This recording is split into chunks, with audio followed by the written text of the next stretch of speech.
A very good morning to you. We are in month number 6. It is June the 2nd. And if you've reached us, you're on the 5th connection, where we talk through the stories of the scriptures. We are in the book of Philippians and talking through the storyline and noticing what the writer, the Apostle Paul, is saying to the assembly at Philippi about being mindful. Because mindfulness has to do with being strategically intentional about life and living. And so across the 4 chapters, he mentions very strongly the need, first of all, for mindfulness inspiring connections, inspiring connectivity. Because connectivity is a very significant thing, very important thing. It is important because it inspires connections. And then it ignites cognition. It gets us to think well within the mode of cruciformity. Our minds are to be cross-shaped. And he goes into great detail explaining what a cross-shaped mind is, what it looks like, where it's to be found, and how you and I imbibe it. It's something that is embodied inside of us. So much so that in the first 11 verses of chapter 2, he talks about the meta mind, the mind of all minds, the mother of all minds, the Christ mind. Let this mind be in you, which was also in Christ Jesus. It's a mind that must be imbibed by the assembly. Then he talks about the macro mind. What does the meta mind look like in the context of community and continuity and caring ultimacy? And then once he's done that, he goes into using 2 examples of 2 real men, 2 real live men in real time. First one is Timothy, and the second one is Epaphroditus. This is where the meso mind shows up. From meta to macro to meso. And each of these men are pictures of what a Christ-minded life, a Christ-minded reality looks like. That's where we finished up in the last episode. We want to pick up on the example of Epaphroditus, because Epaphroditus is one who shows up in a very specific way. Epaphroditus is a believer that shows very deep concern for the believing community at Philippi. Now that concern rises with great equilibrium in his life. You know, sometimes we go off balance, we go off the deep end on something, and often we can go off on the deep end of good things. But so much so that our strength becomes our weakness. The very thing that we are gifted at, that is our motivational strength, becomes the thing that neutralizes us. It petrifies us, because the good becomes the enemy of the best. And so when you look at the life of Epaphroditus, you see a balance in his life. You see a balance across his life. And verse 25 of chapter 2 to verse number 30 talks about, first of all, what that balance looks like, then what his empathy is all about, what that looks like, and then the euphoria that breaks out across his life, not only in his life, but also in Paul's life. So watch how the story unfolds, because in order to think well, you will need to learn to die to your small ideas, your small ambitions, and your small thoughts. And dying to rise, dying to live, dying to think, which is what chapter 2 is all about. It's not a new idea. It's an idea which comes up in the Old Testament, the First Testament. Now, where in the world does it come up? Well, just watch this, for example. In the Old Testament, in the Torah, which is the first 5 books of direction and teaching or instruction, that's what Torah is. The great overarching truth is do and live. If you want to live, you need to do what God says do. Then in the second division or divide of the Old Testament Hebrew scriptures, which is the prophets. Prophets divide into 2 sections, the latter prophets and the former prophets. In the latter prophets, the idea is that you need to bow in order to bloom. Do and live in Torah. In the latter prophets, bow in order to bloom. Bow the knee. In God's administration, you bow to people like judges, people like kings. And when Israel lived in subjection to a God-ordained king, a life prospered. The danger was that the kings themselves went off the tracks. Then in the former prophets, watch the idea now. Not do and live, not bow in order to bloom, but die in order to rise. The word from the former prophets is Israel must die in order to rise. And she literally died. She went into exile, which for the nation was death. Exile of the northern kingdom, 722, into an Assyrian exile. 586, the southern kingdom goes into exile. Israel must die. If she wants to rise again, she will learn. She will not only stand at death's door, she will step through that portal. And for 70 years, the nation is in amidst of the throes of death in a foreign land, singing a strange song in a strange land. But the former prophets always also teach that Israel's enemies must die, never to rise. And then, of course, the final set of writings in the Old Testament is about live and let live. And that's where wisdom living comes in. Torah is about form, F-O-R-M.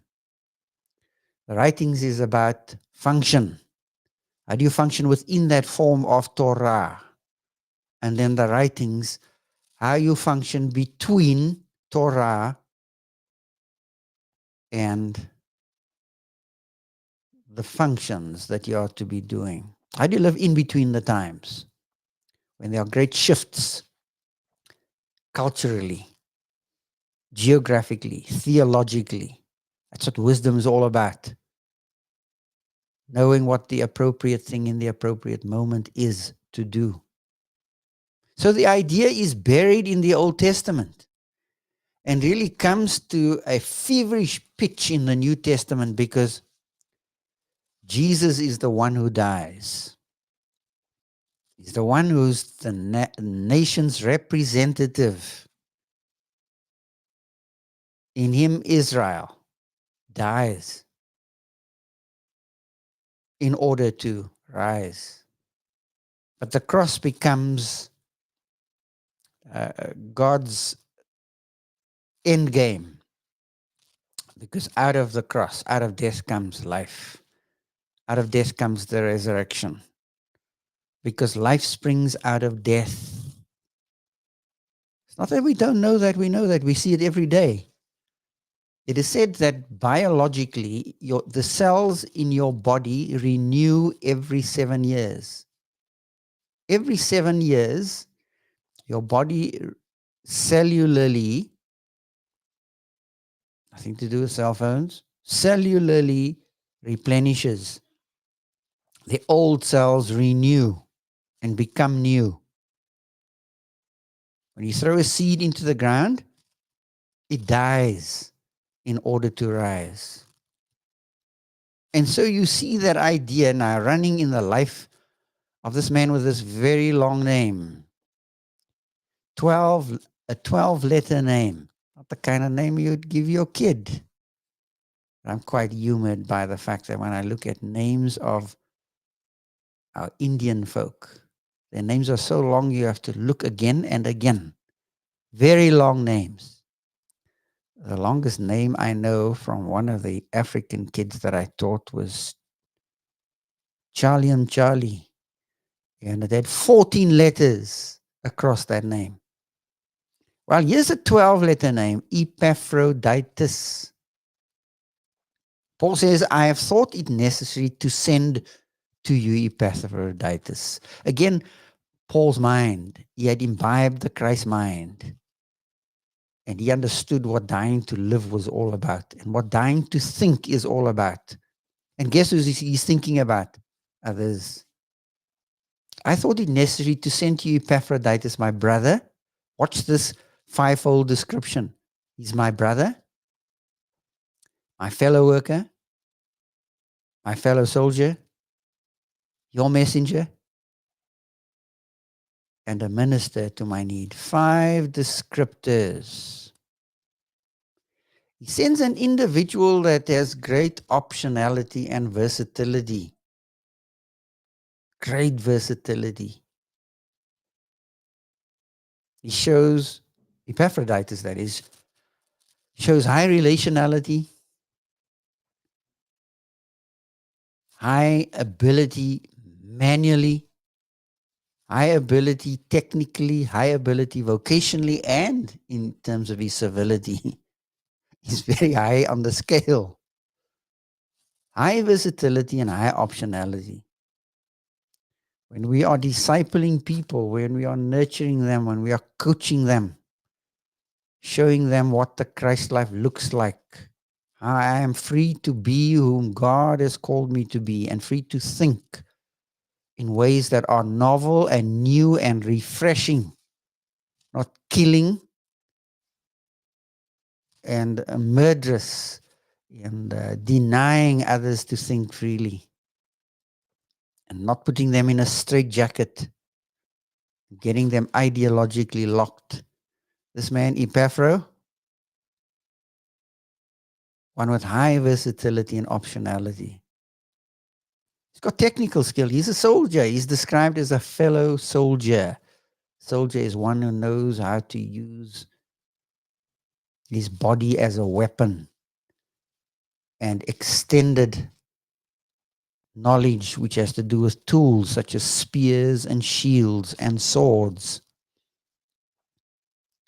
That metaphor is applied to Epaphroditus, a fellow soldier.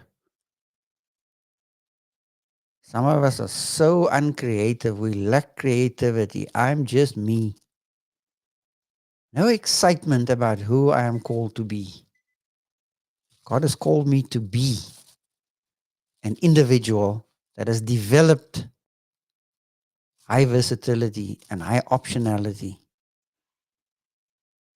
So Paul says, I have thought it necessary to send to you Epaphroditus, one with this high versatility and optionality.